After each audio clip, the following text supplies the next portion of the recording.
ትግራይ ክልል ኦርቶዶክስ የሆኑት ጳጳሳት ማለት ነው የትግራይ ኦርቶዶክስ ተዋሕዶ ቤተክርስቲያን ሲኖዶስ መቋቋሙ ይታወቃል።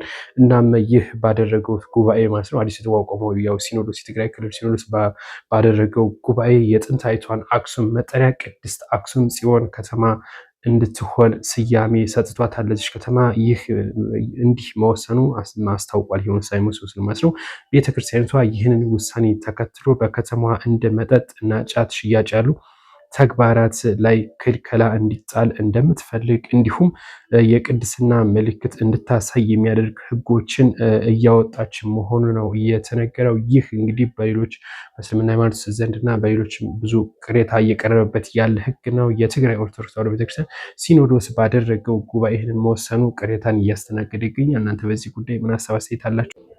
ሂዝቦላ በእስራኤል ወታደሮች ላይ ከባድ ጥቃት ማድረሱን ነው እየገለጸ የሚገኘው በዚህ ሰዓት ማለት ነው። እንደሚታወቀው የተኩስ አቁም ካደረጉ በኋላ አሁን እንደ አዲስ የተኩስ ልውውጥ እያደረጉ ነው የሚገኘው። ሂዝቦላ ባወጣው መረጃ ከደቂቃዎች ከሰዓታት በፊት ማለት ነው።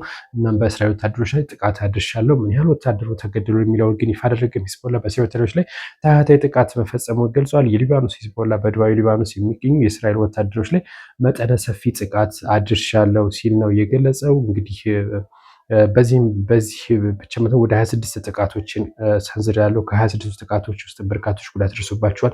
በተለይ በታንክ ላይ የሚሳኤል ጥቃት መድረሱ እንደዚሁም ደግሞ ተሰብስበው በነበሩበት የእስራኤል ወታደሮች ላይም እንደዚሁ ጥቃት ማድረሱን ሂዝቦላ ገልጿል። ነገር ግን እስካሁን ምን ያክል ወታደሮች ህይወታቸው አለፈ፣ ምን ያክል ተጎዱ የሚለው ምንም የወጣ መረጃ የለም። እሱም የወጣ ከሆነ አደርስላችኋለሁ። ነገር ግን እስካሁን በዚህ በሊባኖስ የሞቱ ቁጥር ወደ 2700 እና ወደ ሳውዲ አረቢያ ከሚኖሩ ህገወጥ ዜጎች ውስጥ ማለት ነው በብዛት ኢትዮጵያውያን እንደሆኑ እየተነገረ የሚገኘው በሳውዲ አረቢያ ህገወጥ ሰዎች ቁጥር ወደ 14855 የውጭ ዜጎች ይኖራሉ። ከነዚህ መካከል 11300 በቁጥጥር ስር ውለዋል። በቁጥጥር ስር ከዋሉት ውስጥ ማለት ነው 54 በመቶ የሚሆኑት ኢትዮጵያውያን ናቸው የተባለው። ስለዚህ ወደ 7000 አካባቢ ወደ 6000 አካባቢ የሚጠጉት ማለት ነው። እናም እነዚህ ዜጎች እንግዲህ ኢትዮጵያ እንደሆኑ ታውቋል።